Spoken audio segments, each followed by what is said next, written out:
हाँ, तो ये जो है देखिए बच्चों, अब आपके कॉम सर ये बता रहे हैं बॉडी डायगोनल। बॉडी डायगोनल में आप इस तरह से, ये क्यूब है और क्यूब में के कॉर्नर पर एक एटम होगा। क्यूब के हर एक कॉर्नर पे एटम रहता है, साथ में एक बॉडी पर भी एटम रहता है। तो इस क्यूब के इस कॉर्नर पर एटम है जिसका रेडियस r, यहाँ देखिएगा r, जिसका रेडियस r। इस क्यूब के इस कॉर्नर पर एटम है और यहाँ से यहाँ तक के डिस्टेंस को बॉडी डायगोनल कहते हैं। आप ध्यान रखोगे, this distance is known as body diagonal, ठीक है। और यहाँ से यहाँ तक के डिस्टेंस को बॉडी डायगोनल कहे, ये कॉर्नर वाला एटम अपनी रेडियस r दे देगा किसको, बॉडी डायगोनल में। साथ में इस कॉर्नर पर भी एक एटम होगा जो अपनी रेडियस r दे देगा किस में, बॉडी डायगोनल में, यहाँ नीचे वाला एटम। ये एटम अपना r रेडियस बॉडी डायगोनल में दे दिया। ऊपर वाला एटम अपना r जो है बॉडी डायगोनल में दे दिया। अब एक एटम है जो बॉडी में है, जो भीतर है, ये एटम अपना r, अपना रेडियस बॉडी में दे दिया। ये एटम अपना r यानी रेडियस बॉडी में दिया। फिर इसी के अपोजिट देखिए ये एटम, इसके अपोजिट देखिए ये एटम, ये एटम अपना रेडियस r बॉडी में दे दिया। ये एटम भी अपना रेडियस r बॉडी में दे दिया। और भीतर जो एटम है, जो भीतर, वो अपना पूरा डायमीटर ही दे देगा, यानी 2r बॉडी में दे देगा। जो एटम भीतर है वो अपना पूरा 2r दे देगा बॉडी में। तो ये दिया r, ये दिया r, देखिएगा ये ऊपर वाला ये दिया r और ये दिया r, ये दिया r और ये दिया r, और बीच वाला आइटम दे दिया 2r, ठीक है। तो ये बीच वाला आइटम देगा 2r। बीच वाला आइटम अपना पूरा डायमीटर देगा बाबू, diameter is equal to 2r, diameter is equal to 2r। तो ये r, ये 2r और ये r, तो एटमों के रेडियस में कितने r आ गए आपके, 4r। और बॉडी डायगोनल आप लोग निकाले होंगे 7th 8th क्लास में, मेंसुरेशन वगैरह में, ठीक है। बॉडी डायगोनल क्या होता है, तो क्यूब का, अगर क्यूब का बॉडी डायगोनल निकालना है तो क्यूब का body diagonal root under a square plus a square plus a square होता है। तो ये क्यूब का बॉडी डायगोनल होता है। और ये हो गया √3a स्क्वायर, यहाँ थोड़ा मिस्टेक हो गया है, यहाँ a स्क्वायर होगा, ठीक है। तो √3a स्क्वायर, ठीक है। अब देखिए √a² तो a हो जाएगा, तो इसका हो गया a√3, यानी बॉडी डायगोनल एज लेंथ के टर्म में हो गया a√3, यानी क्यूब के एज के टर्म में बॉडी डायगोनल हो गया a√3, एज लेंथ के टर्म में हो गया a√3। और जो है बॉडी डायगोनल एटम के रेडियस के टर्म में हो गया 4r। एटमों के रेडियस के टर्म में ये हो गया 4r। ये क्या हो गया बाबू, यहाँ से यहाँ तक r, 2r एंड r, तो 4r एटमों के रेडियस के टर्म में हो जाएगा। और एज लेंथ के टर्म में a√3 हो जाएगा। ये दोनों क्या होंगे, इक्वल होंगे। तो बॉडी डायगोनल जो है दोनों टर्म में, ये एज लेंथ के टर्म में है और ये रेडियस के टर्म में है। तो रेडियस के टर्म वाला जो है बॉडी डायगोनल एज लेंथ के टर्म वाले बॉडी डायगोनल के बराबर होगा। तो 4r is equal to a√3, तो r=a√3/4। इस तरह से रेडियस एंड एज लेंथ में रिलेशन मिल गया। अगर कोई हमें एज लेंथ दे दे और रेडियस पूछ दे तो हम क्वेश्चन बना लेंगे। ठीक है, तो हम लोग क्वेश्चन बना सकते हैं। देखिए, एक क्वेश्चन जेईई 2015 में दिया गया था। ये क्वेश्चन क्या कहता था? तो ये क्वेश्चन कहा कि सोडियम क्रिस्टलाइजेज इन ए body centred cubic lattice. Body centred cubic lattice, देख लीजिए, बॉडी सेंटर्ड क्यूबिक लैटिस, यही है body centred cubic lattice. BCC है इन केस ऑफ BCC। देखिए ये क्या ले रहे हैं, BCC, body centred cubic lattice है। तो बॉडी सेंटर्ड क्यूबिक लैटिस का ही क्वेश्चन पूछा गया है। Body centred cubic lattice with a unit cell age of this angstrom, unit cell age length of 4.29 angstrom। ठीक है, the radius of sodium atom is approximately, तो पूछा जा रहा है कि सोडियम एटम का रेडियस अप्रॉक्सीमेटली क्या होगा, कितना होगा। ठीक है, तो आप आसानी से बता दोगे। आप इस क्वेश्चन को बहुत आसानी से सॉल्व कर दोगे। आप कहोगे कि सर सब जगह यहाँ देखिएगा ये सोडियम है। अब जो क्वेश्चन कर रहा है ये कौन सा आइटम है, सोडियम है। ये कौन सा आइटम है, सोडियम है। बीच में कौन सा आइटम है, सोडियम है। ये एटम सोडियम है, इसका रेडियस r, एक सोडियम का। ये नीचे वाला, ये ऊपर वाला। ये एटम, ऊपर वाला एटम क्या है, ये सोडियम है, इसका r। ये सोडियम है, इसका r। और बीच में जो है वो भी सोडियम है, उसका 2r। तो 4r कितने के बराबर होगा, a√3 के बराबर होगा, a√3 के बराबर होगा। अब r निकाल लीजिए। तो यहाँ क्या पूछा जा रहा है भाई, तो ये दे दिया गया है आपको यूनिट सेल का edge length. Sodium crystallises in body centred cubic lattice with unit cell edge length of this. तो ए आपको दे दिया गया है 4.29 एंगस्ट्रम।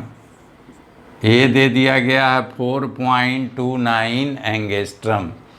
अब आपको रेडियस, सोडियम एटम का रेडियस पूछा जा रहा है। तो 4r = a√3 जो आप जानते हो। तो r = a√3/4। ठीक है, अब आप पुट करोगे, a का वैल्यू पुट करोगे तो a का वैल्यू कितना है, दिया हुआ है 4.29 एंगस्ट्रम। तो दिस इंटू √3/4 = समथिंग। ठीक है, और ये कैंसिल कर लीजिए तो ये लमसम आ जाएगा 1.86 एंगस्ट्रम। क्यों, इसको आपको लगभग में मैं दिखा देता हूँ। देखिए ये 4 इससे कटेगा तो 1 पॉइंट समथिंग आएगा, 1 पॉइंट समथिंग, और 28 है तो 1.07 के लमसम आएगा। और ये √3 जो है तो 1.07, और √3 का वैल्यू तो सभी बच्चों को याद रहता है, आपको भी याद होगा, है ना, आपको तो याद ही है, बोलो ना, 1.731। तो ये जो है √3 का वैल्यू। अब ये सोचो कि इसमें से कौन एंगस्ट्रम में हो गया, अब कौन सा चॉइस मैच करेगा। ये तो मैच कदापि नहीं करेगा। ये लगभग 1 है, इसको मानो ना तुम, लगभग 1 ही मान लो, इसको तुम लगभग 1 ही मान लो। तो 1.73 ठीक है, से 1 को मल्टीप्लाई करेंगे तो लगभग 1.73 रहेगा। तो ये तो नहीं होगा, ये भी नहीं होगा, ये भी नहीं होगा, तो क्या होगा भैया? 1.73 के नज़दीक वाला आंसर होगा। तो 1.73 के नज़दीक ये आंसर है। तो ये कैलकुलेशन आपका जल्दी हुआ, स्मार्टली हुआ, क्विकली हुआ, और ये तुम्हारा नज़रिया बना रहना चाहिए कैलकुलेशन में। ये कैलकुलेशन का ट्रिक सदा ध्यान रखोगे। कभी भी एग्जामिनेशन में एग्जैक्ट आंसर नहीं निकाला जाता है। जो बच्चे competitive exam, objective choice, multiple choice question बनाते हैं, उन्हें कभी भी एग्जैक्ट आंसर ज़्यादा निकालने की ज़रूरत नहीं है, जब तक कि आंसर का डाटा यानी वैल्यू वेरी वेरी नियर ना हो तब तक। और ऐसा क्वेश्चन पेपर में शायद 2-3 क्वेश्चन ही रहता है जिसका वैल्यू वेरी वेरी नियर हो। ये वेरी वेरी नियर नहीं है, इनमें डिस्टेंस है अच्छा खासा, देख लीजिए आंसरों में डिस्टेंस अच्छा खासा भी है। तो आंसर में डिस्टेंस अच्छा खासा रहे तो अप्रॉक्सीमेट कैलकुलेशन कीजिए, यानी कि आप 95, 96%, 98% क्वेश्चन अप्रॉक्सीमेट कैलकुलेशन करके, यानी अपना लार्ज ऑफ द टाइम यानी 20 से 25 से 30 मिनट समय आप बचा सकते हो पूरे क्वेश्चन पेपर में।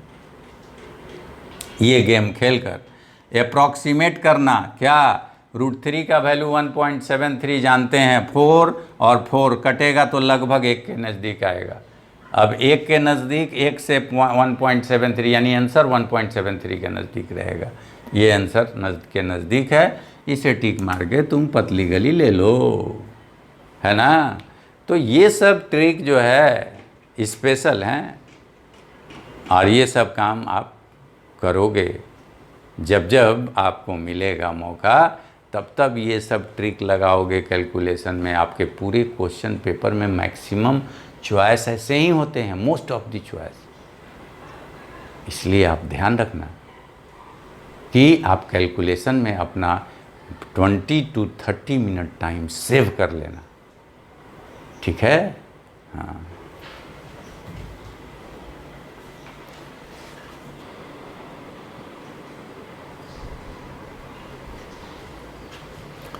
हाँ, तो देखिए ये तो वही वाला है। इसी पर एक और क्वेश्चन दिखा रहे हैं जेईई 2014 का, इसी कॉन्सेप्ट पर, इसी फार्मूला पर, यही जो आपको बॉडी डायगोनल का कॉन्सेप्ट है, इसी कॉन्सेप्ट पर एक और क्वेश्चन। तो ये कॉन्सेप्ट आपको अभी अभी पढ़ाए हैं, और इसी कॉन्सेप्ट पर एक और क्वेश्चन दिया गया है। इसको आप जो है समझो क्वेश्चन को, ठीक है। CaCl क्रिस्टलाइजेज इन BCC लैटिस। सीजियम क्लोराइड जो है BCC लैटिस में क्रिस्टलाइज करता है, ऐसे ही क्रिस्टलाइज करता है, जिसमें सीजियम सेंटर पर होता है और क्लोरीन साइड में होता है। ये ज़रूरी नहीं है कि सीजियम का साइज और क्लोरीन का साइज बराबर हो। ये ज़रूरी नहीं है कि भीतर वाला का साइज और किनारे वाले का साइज बराबर हो। ये आपको एटम है chlorine chlorine chlorine chlorine chlorine chlorine chlorine chlorine. Corner पर क्या है? क्लोरीन है, और बीच में जो दिख रहा है येलो वाला एटम पूरा बॉल, वो एटम सीजियम है, ठीक है। तो अब आपको जो है इस तरह का सिस्टम समझना होगा, ठीक। एज्यूम कीजिए एक थोड़ा सा इस तरह से क्यूब,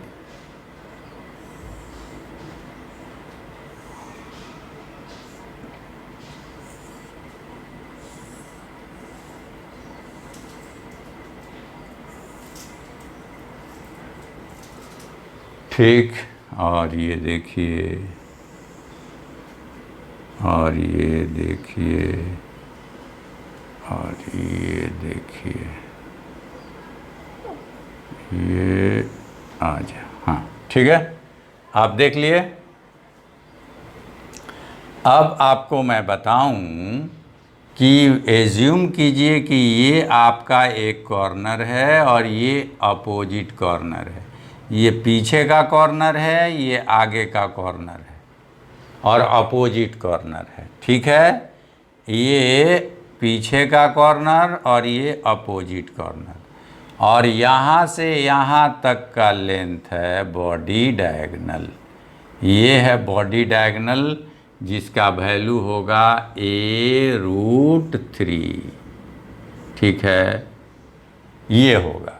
अब आपको एटम प्लेस करना है, तो एटम क्लोरीन CaCl BCC में रहता है, तो क्लोरीन सभी कॉर्नर पे रहता है। क्लोरीन कहाँ रहता है? सभी कॉर्नर पर। तो एक क्लोरीन इस कॉर्नर पर ले ही लीजिए, एक क्लोरीन आप इस कॉर्नर पर ले लिए। इस क्लोरीन का ये क्या हुआ? रेडियस। इस क्लोरीन का ये रेडियस हुआ, ये Cl- और ये Cl- की रेडियस हुई। इधर भी एक क्लोरीन होगा और ये क्लोरीन का Cl- और इसका रेडियस RCl- हुआ। और बीच में एक एटम है क्या? सीजियम। बीच में क्या है? सीजियम। सीजियम का तो डायमीटर आ गया भाई, तो 2R ना आ गया? सीजियम का 2R, ठीक है, और ये क्लोरीन का 1R और इस क्लोरीन का 1R मिल के बॉडी डायगोनल के बराबर होगा। बोलिए, सीजियम का 2R और इधर से एक क्लोरीन का R, इधर से एक क्लोरीन का, कॉर्नर पर क्लोरीन है तो देखिए इस क्लोरीन का 1R, ऊपर वाले क्लोरीन का 1R और सीजियम का 2R, तो 2 सीजियम का R और 2 क्लोरीन का R मिल के बॉडी डायगोनल के बराबर हो जाएंगे। तो ये होगा 2R caesium plus 2R chlorine minus, इन दोनों का सम बॉडी डायगोनल के बराबर हो जाएगा। अब 2 को कॉमन लेके उधर ले जाके फेंक दीजिए, तो 2 कॉमन हो गया। RCS plus RCl- is equal to a√3 और RCS plus RCl- is equal to a√3/2 हो गया। तो ये हुआ a√3/2। और इस तरह से ये RCS plus RCl- is equal to a√3/2। तो RCS प्लस RCl- a√3/2, यही तो दिख रहा है आपको। सही आंसर दिख गया, 2 जाके डिवाइड हो गया।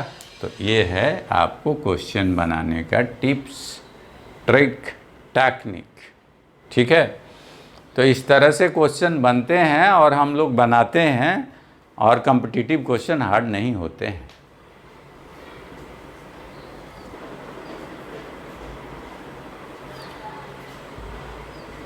देखिए, BCC से रिलेटेड एक 2019 में क्वेश्चन आ गया था, है ना, और अभी जो पढ़े हैं उसी से है क्वेश्चन। BCC जो आप अभी पढ़े √3/4 a, एटम का रेडियस से उसका रिलेशन, तो वही क्वेश्चन आपको उसी से रिलेटेड आ गया। एक्चुअली इस क्वेश्चन में कहता क्या है कि the radius of largest sphere, atom, sphere मतलब atom, yes, the radius of largest sphere which fits properly, एकदम सबसे बड़ा एटम जो एकदम प्रॉपरली फिट कर जाए। ये नहीं कि बड़ा हो गया, थोड़ा छोटा हो गया, जैसे आपका पैंट बड़ा हो गया, ढीला होने लगता है, नीचे सरक गया, ठीक है, पकड़ के बेल्ट से बांधना पड़ता है, वो वाला बात नहीं होना चाहिए। एकदम फिट्स प्रॉपरली, यानी कुछ इस कदर से आप अपना दिमाग दौड़ा सकते हो।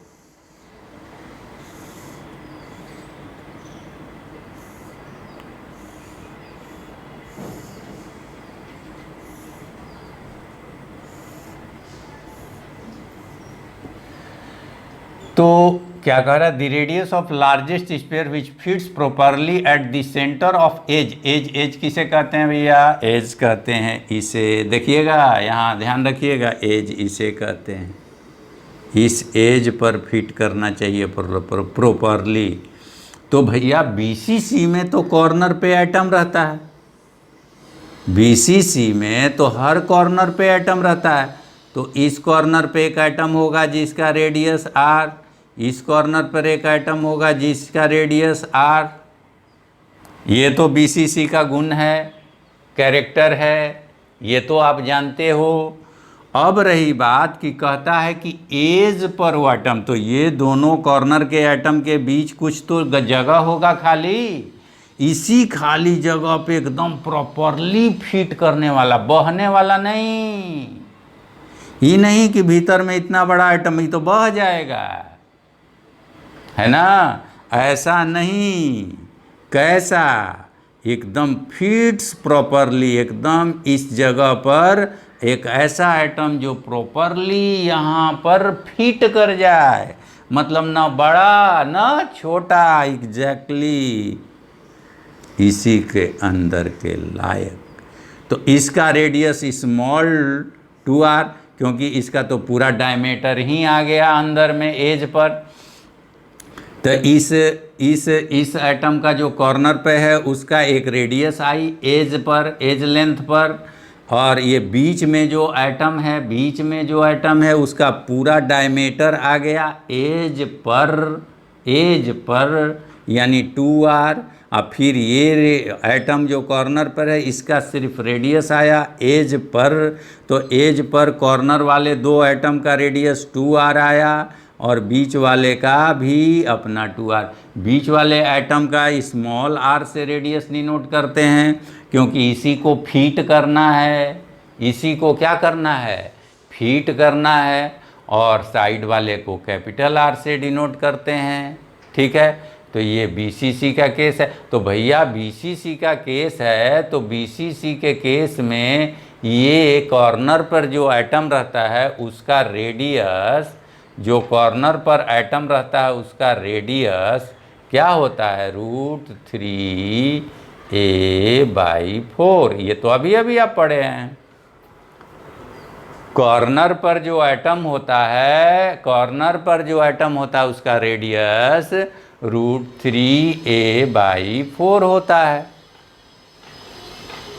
अब जो है इसी को मिलाना है कि तब जो है इसका रेडियस क्या होगा जो फिट करेगा प्रॉपरली, यही पूछा जा रहा है। Which fits properly at the centre of edge of a body centred cubic unit cell, जहाँ एज लेंथ कितना है भैया, a, यानी इसका लेंथ यहाँ से यहाँ तक का लेंथ a दिया हुआ है। ठीक है ना, सभी एज का लेंथ इक्वल होता है। तो आप कहोगे कि भैया एक एज में तो 2 कैपिटल R और 2 स्मॉल r इन्वॉल्व हैं एक एज में, तो as length a = 2r + r, है ना, 2 कैपिटल R 2 स्मॉल r। अब इस 2 को ले जाके इधर से डिवाइड करो तो a/2 और r + r, और यही स्मॉल r निकालना है। तो small r = a/2 minus capital R, हो गया यही आंसर। अब रहा कैपिटल R पुट करना होगा, तो मान लीजिए ये इक्वेशन 1 है, ये इक्वेशन मान लीजिए 2 है, तो पुटिंग इक्वेशन 1 का वैल्यू इन इक्वेशन 2, इक्वेशन 1 का वैल्यू इक्वेशन 2 में आप पुट कर दो ले आके, तो निकल जाएगा। तो कैसे पुट करोगे, कहाँ से पुट करोगे, तो इसे पुट करो, ठीक है ना, पुटिंग 1 × 2, ठीक है, पुटिंग फर्स्ट इन सेकेंड, ठीक है, फर्स्ट को सेकेंड में आप पुट कर दो, ठीक है। तो फर्स्ट को सेकेंड में पुट करोगे तो जो है क्या स्थिति आएगी आपकी, यहाँ पर देखिए, फर्स्ट को सेकेंड में पुट करना है, R is equal to a by two, और ये कैपिटल आर का वैल्यू कितना है, √3a/4। आप ध्यान दीजिएगा, √3a/4। तो इस तरह से यहाँ √3a/4। अब यहाँ आप सब्सट्रैक्ट कर दीजिए, इसको ले लीजिए, radius r is equal to LCM ले लीजिए 4, यहाँ हो जाएगा 2a, यहाँ हो जाएगा √3a, फिर r is equal to a को कॉमन ले लीजिए, यहाँ से a को कॉमन लेकर यहाँ 2 और यहाँ -√3/4। ओके, यहाँ फिर radius is equal to a, ठीक है। अब 2 तो 2 है, अब √3 का वैल्यू 1.73 आप जानते हैं बाई 4, है ना। आप तो इतना जानते ही हो। अब देखिए, आपको फिर कैलकुलेशन का टिप्स दे रहे हैं, देख लीजिए। ये जो हैं ये भी अच्छे खासे डिस्टेंस पर हैं, चॉइस बहुत नियर नहीं है, कैलकुलेशन बहुत नियर नहीं है। देख लीजिए, ये भी क्वेश्चन आपको जेईई 2019 में पूछा ज़रूर, लेकिन देखिए इनका कैलकुलेशन का डिस्टेंस, इसका डिस्टेंस, इसका डिस्टेंस, सबका डिस्टेंस ठीक ठाक है, तो बहुत नियर नहीं है। तो इसलिए आप फुल कैलकुलेशन ना करके हाफ कैलकुलेशन पर भी काम कर सकते हैं। तो radius is equal to a, 2 में से पहले तो आप 1.73 माइनस कीजिए तो आपको आ जाएगा 0.27 आ गया, और 0.27/4। अब ये radius is equal to a, अब आप 0.27 को यहाँ से कैंसिल कीजिएगा तो आपको 0.0 और 6 का लमसम आ जाएगा। 4 6 जा 24 होता है, और ये 27 है, और 4 7 जा कितना होता है, 4 7 जा 28, और 4 6 जा 24, ठीक है। तो 24 6 जा में आ जाएगा, ठीक है, और 7 जा नहीं होगा, तो 0.06 के लमसम आंसर आ जाएगा, ठीक है ना। तो ए यहाँ 0.06 समथिंग जो हो, तो 0.06 से जो मैच करे उसे टिक कीजिए आप। 0.06 से जो आपका मैच कर रहा है वो उसमें टिक कीजिए। तो ये हो गया 0.067a, तो इसे आप क्या कर दोगे, टिक कर दोगे। तो ये आपका सही आंसर हो गया, ये 0.067a आपका सही और एप्रोप्रिएट आंसर हो जाएगा, 67। तो radius is equal to 0.067a। इस तरह हम लोग क्वेश्चन सॉल्व करते हैं। आप समझ रहे हो इस क्वेश्चन को सॉल्व करने के लिए कितना आसानी से, आराम से जो है सोचा जाता है उसको, और फास्ट थोड़ा कैलकुलेशन किया जाता है, ठीक है। Okay, see you and see you in next lecture.